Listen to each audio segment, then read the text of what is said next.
Assalamualaikum warahmatullahi wabarakatuh. Hai guys, selamat datang di konten kami, Mas Pandan, Together for the Best Generation.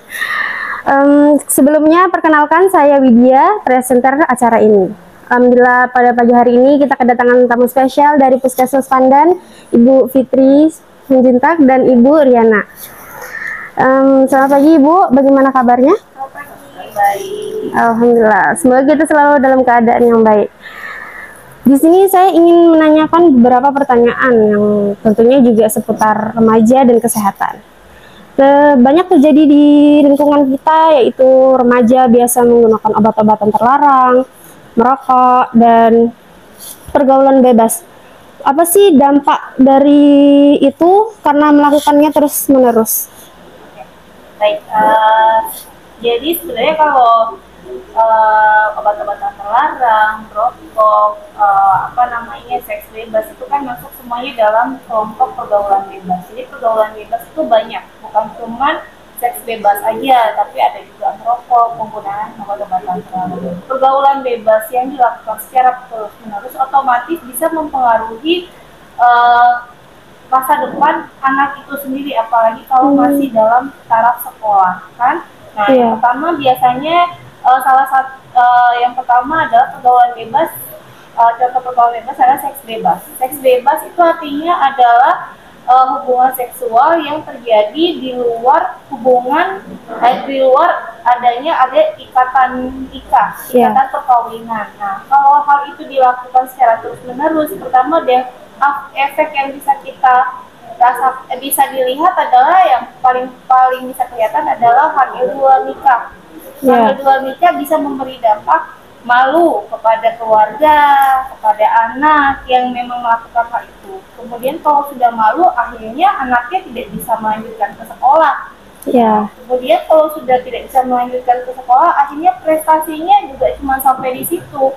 Pendidikannya kurang seperti itu ya. Nah, kalau misalnya hamil di luar nikah, kemudian dia melahirkan anak di waktu yang belum tepat, jadi waktu masih umur sekolah, bisa berdampak juga kepada bayi yang dilahirkan seperti itu. Bisa juga kalau dia belum siap untuk melahirkan anak, bisa terjadi aborsi seperti itu. Nah, kalau untuk merokok itu adalah istilahnya kita menampung penyakit untuk hari tua kita. Jadi efeknya itu tidak kita rasakan sekarang, tapi efeknya nanti berikut kita rasakan setelah kita tua nanti. Jadi itu namanya menumpuk penyakit untuk kita seperti itu. Kemudian obat-obatan terlarang. Obat-obatan terlarang berefek otomatis pada organ-organ seluruh tubuh kita.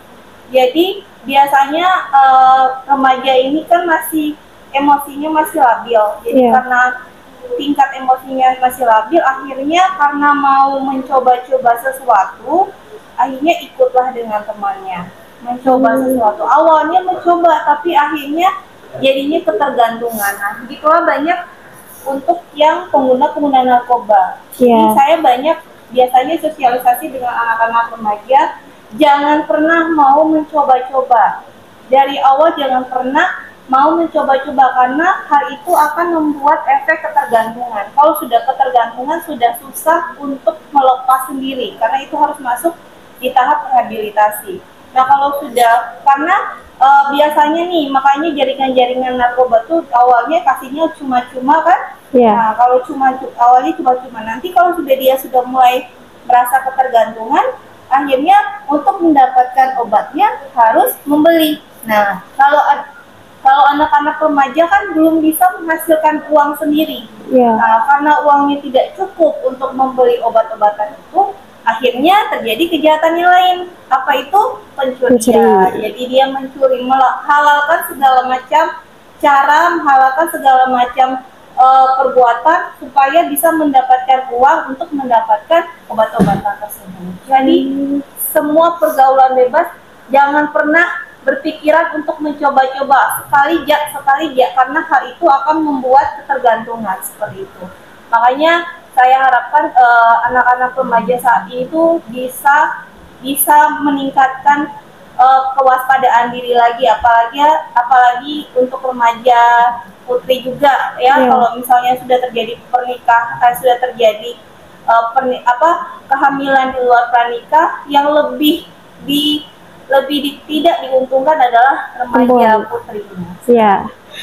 Jadi banyak banget ya Bu dampak negatifnya itu. Iya, banyak sekali. Jadi gimana sih cara menanggulanginya biar nggak terjerumus ke permasalahan remaja itu?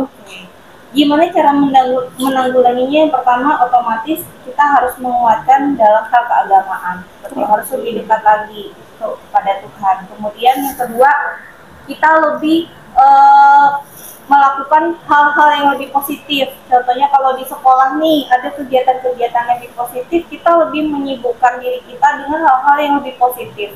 Kemudian yang ketiga, jangan pernah malu, jangan pernah merasa untuk ditolak kalau misalnya nih teman-temannya ngajak contohnya merokok. Kan biasanya tuh remaja tuh awal mencoba-coba karena dibilang nanti nggak gentle, dipengaruhi teman gitu ya. Gitu. Jadi nggak gentle atau nggak takut nggak diterima sama kelompok temannya, akhirnya dia mengikuti. Jangan pernah malu menolak, jangan pernah takut dikucilkan hanya gara-gara hal seperti itu. Itu. Kemudian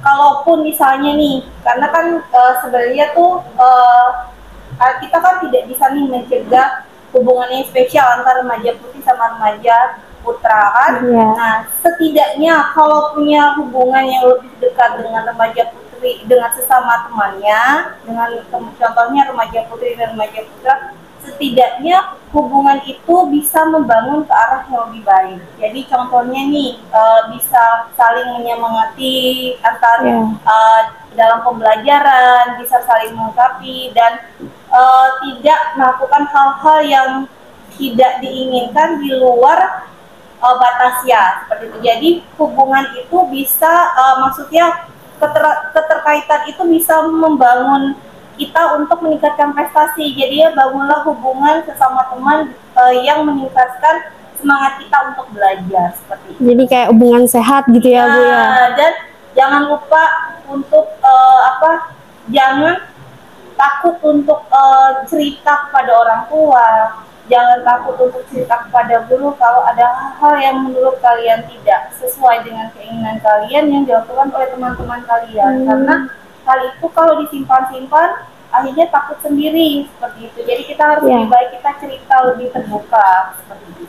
Oh ya, gitu ya Bu. Jadi banyak banget dampak negatif yang bisa merusak itu remaja.